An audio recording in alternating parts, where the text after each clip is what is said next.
Hi, my name is Yulia. I'm a former Fulbright Fellow from Ukraine, and this is my YouTube channel where I interview Fulbrighters from all over the world. This is the first video where I'm going to answer your question and give some tips. You can find more information about Fulbright application and being a Fulbrighter in the United States in my blog and in my Instagram. Both of the links you will find in the description to this video. Recently, I had a lot of people asking me about Fulbright interview, what to expect there, how to prepare, what is important. So I thought to make a short video telling about my experience. Keep in mind that Fulbright program and requirements and the question, maybe even the questions that they ask at the interviews and things that they want to hear can be very different from country to country. I'm telling about my experience as a Fulbrighter from Ukraine. I was applying for Fulbright Graduate Student Program to do my master's at Western Michigan University. At that point, I didn't know what university it will be. Anyways, so I applied twice.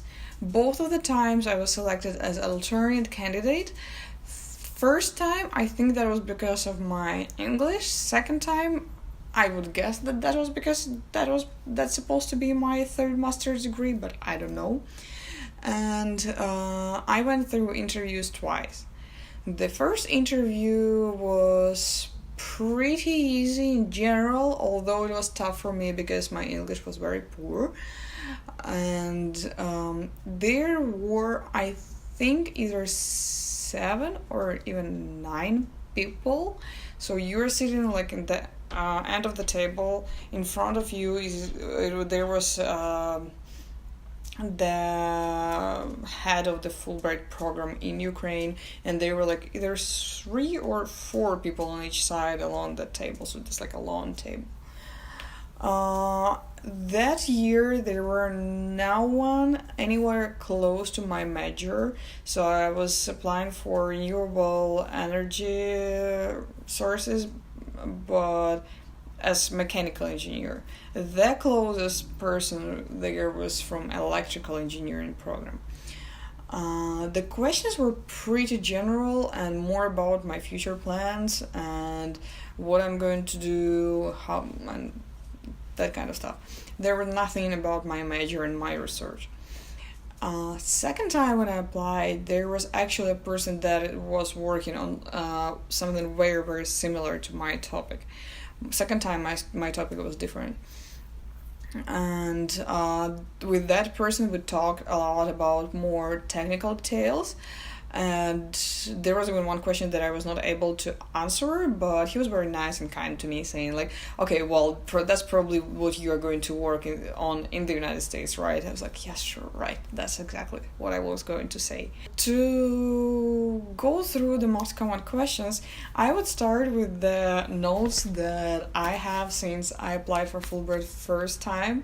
And since my English was so poor, I was preparing to it with my tutor, who is also a former Fulbrighter, and I wrote down the most common questions, the best answers for that, and I memorized them. So at the interview, I was basically just shooting the sentences that I memorized, just trying to mix and match them in the right order to make it sound okay. And anyways, even that made me an alternate candidate, so if you feel very nervous and don't think that you will be able to pass the interview, you can do that. Although, I recommend you to relax and be the most authentic you can be, and the most relaxed you can be, and confident, but that's an alternative solution that you can also consider. So, the first question, why did you decide to choose this profession? Things like, it was popular, that's why I became a lawyer. That's not a good idea to say. So you better make up a story that your your father was also always passionate about his job, and he was let's say an engineer, and you were helping him fixing things at home, and you wanted to build something big, and that's what inspired you to be an engineer. Or any other story, maybe you don't even need to make it up, maybe that's actually your story. Also, why you selected this scholarship, why you're applying for Fulbright, and why you're applying for studying in the United States. Here you must show that the United States is the best country in the world to do your research. Prepare for that. That's the question that you had to answer in your application. Pretty much all the questions, like if you wrote really good application, really good essays in your applications, you know what to tell. At the interview, they just want to see you telling the same things and being yourself and being natural, being authentic, charismatic, and so the questions will be similar to those topics that had to be covered in application. So yeah, you have to make it sound that the United States is the best country in the world to do your research. Fulbright is the best scholarship in the world to do that. You can say that you know a former Fulbrighter, or you read like an article or any like even a blog by Fulbrighter, and saw how amazing this experience is, and you believe that this multicultural environment will help you to improve in your research and make something innovative. Depending on your area, it can be completely different things, but make it sound like this is absolutely inevitable and you must do it with Fulbright in the United States. Then your future plans, of course, you want to come back to your home country and implement the knowledge that you received as a Fulbrighter in the United States in your field at home. Also, that's what you had to say in your application. Don't make it sound like you're trying to save the world and make everyone's lives better. Everyone understands that it is impossible. Make it very specific. Like, I'm going to do my PhD at my home university and improve the curriculum at my university and do workshops for students or maybe even for professors or for professionals in your field. Or whatever else is applicable. Like, I don't know, if you're a filmmaker, you're going to learn the techniques of whatever here and come back and make a amazing movie documentary about Ukraine or your home country.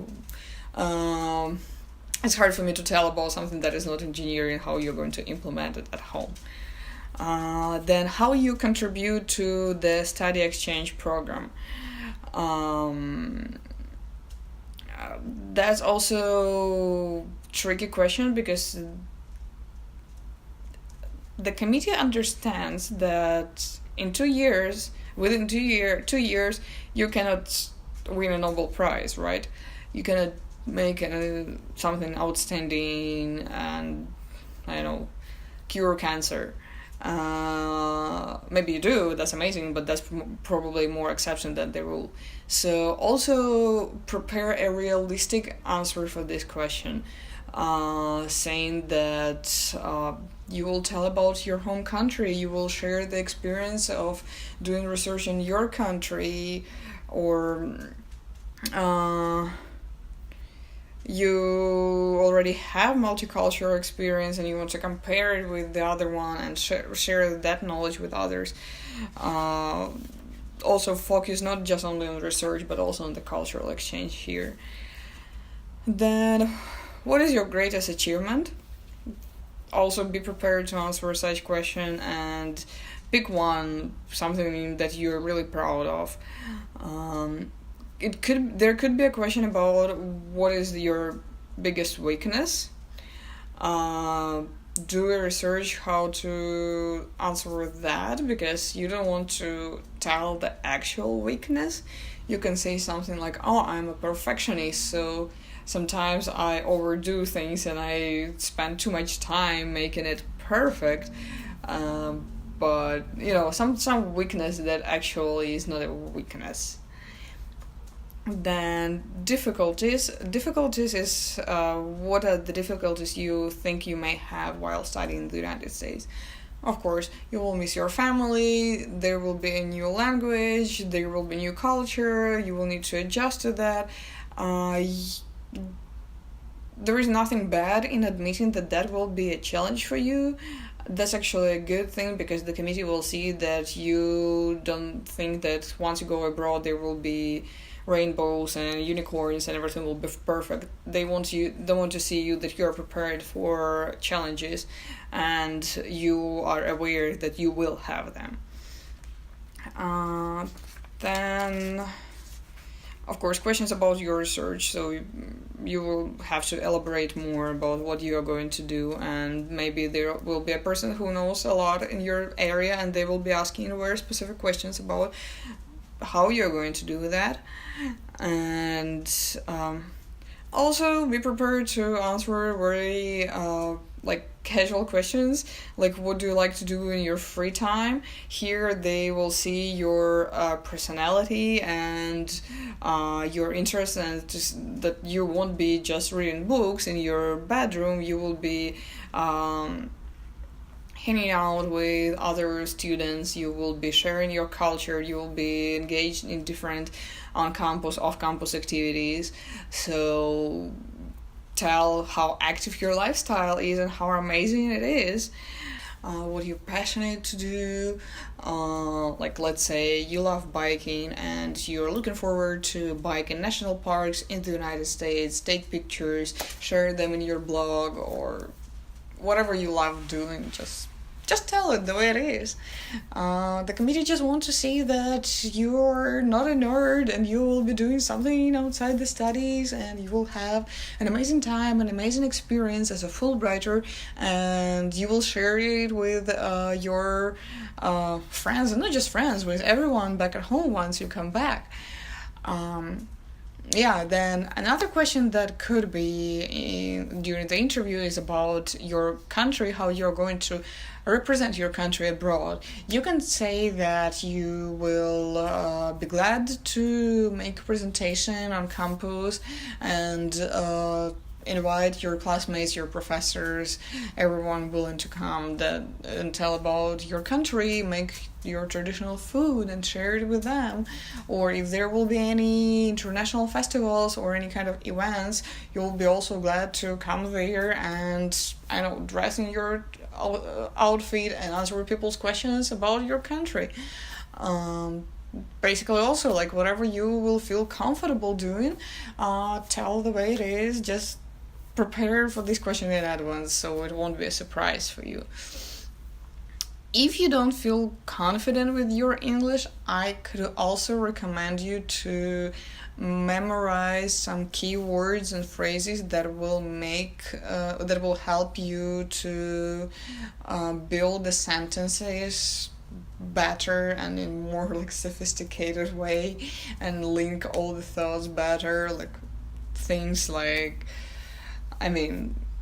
however, although, or I would love, let me see what I had in here, to expand and deepen my knowledge. For someone it can be super easy, and right now I can just take it out of top of my head, but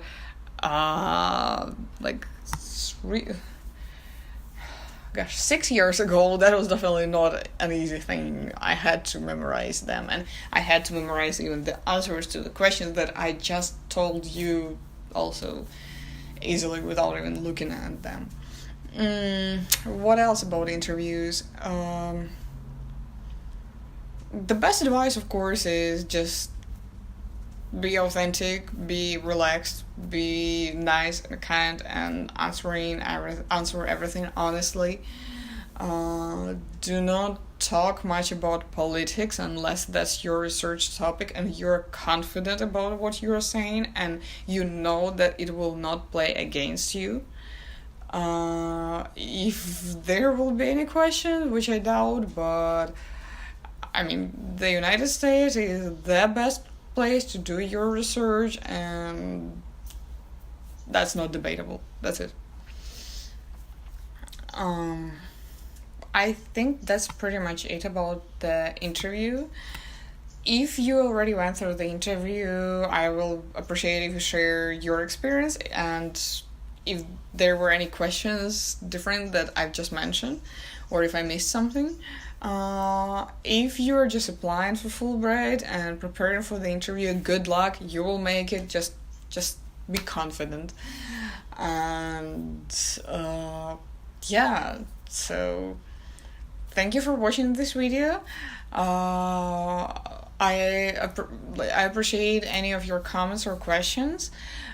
Subscribe to my channel to do not miss next videos. I will do my best to make more videos on the tips on how to apply for Fulbright or about different challenges that you will have as a Fulbrighter here. Also subscribe to my blog and my Instagram where I already post little tips about that. And see you in the next videos.